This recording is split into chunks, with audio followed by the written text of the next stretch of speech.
Good morning. Good morning, everybody. This morning I'm out in the garden. Everything is lush and green and tall and big. And I wanted to take a moment. Oh, see, I wrapped my onions so the seeds don't spread. But I wanted to take a minute to talk about pruning. So, you see this big, beautiful watermelon plant right here? It's huge. It's taking over my artichokes. You can barely see the artichoke in there. But you don't see any pumpkin or any watermelon on there, because the plant is putting all of its energy into sending out all of these runners. So, in theory, there's only supposed to be 3 vines, and off of each vine are like 100 of these little runners that just shoot off in all different directions, and the plant is putting a lot of energy out into spreading. Now, if we, let's walk around this way. Around. My zucchini is humongous, but look at that watermelon. I've got a big watermelon on this plant, and as you can see, there's only the 2 runners coming off of it, and we have this big, beautiful watermelon. I'm not gonna lie, this is the biggest watermelon I've ever had on a plant. Watermelon only seems easy to grow, for me, at least. So, this one has this big, beautiful watermelon on it, and as you can see, it doesn't have runners in all directions, and this is why it's so important to prune your plants, because you see that one over there that's big and beautiful, and you're like, it's amazing, and it's growing, it's doing all these great things.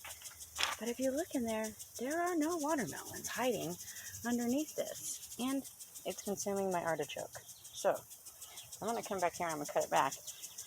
I'm going to look for watermelons. If I see any watermelons, those will be the vines that I keep. And then I'm just going to pull it back. And here's what you'll do. So here's a great example. See right here, we have all of these. It's hard to tell because of the foliage. We have all of these fresh runners. They're not very long. So you trace it back. You know, it comes out of the stem. Right back there somewhere. But they're all coming off this one stem. All of these. This one's coming back the other direction. So they're just growing. And none of these are producing. As you see, they don't even have flowers on them. It's so hot right now, it's not producing flowers. Ooh, look at that spider web. Sorry, spider. Go somewhere else, because I'm going to start trimming this back. So what I'll do is I'll just start finding runners, and I'll just start tracing them back to where they come from.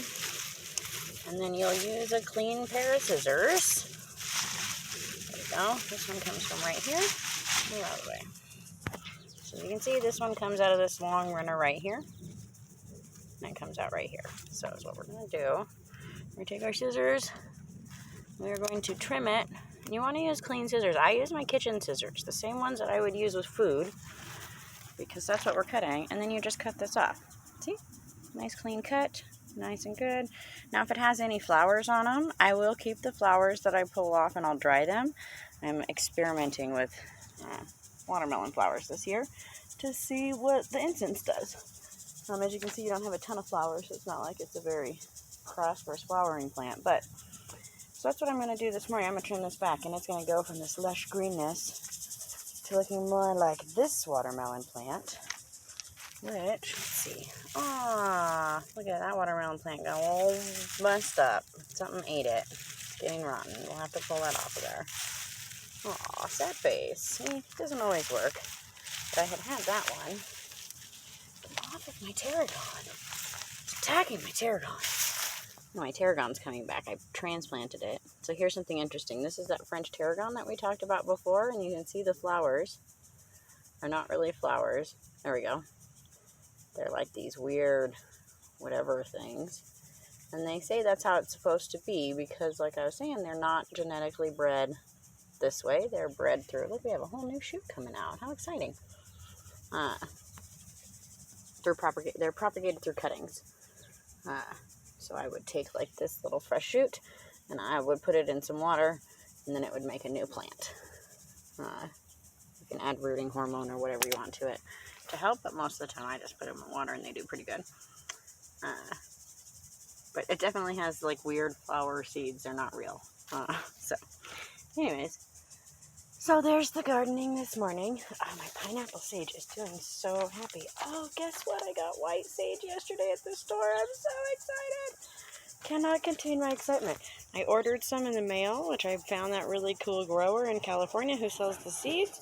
And, how pretty this is. Anyways. Good morning, Mia. And then I was at the flower bin in Longmont, which is like my favorite place in the world. And they had them. Look at my pennyroyal is doing well. Oh, it's so happy. Sorry. My new path is looking good. It's coming together nicely. Most of my time is coming back. I got one that came back really good. The other ones will come back. I see some greenage. It'll just take some time. So, I hope everybody's having a fantastic day this morning out in their garden. We'll end with this beautiful fancy oregano. It turned so purple when I planted it in the ground. It's so happy. It was all my time. So, with this oregano in time, I wish you much blessings and many joy, and I hope you have a great and fantastic day. Don't forget to get out and prune your vegetables. We will talk to you all soon.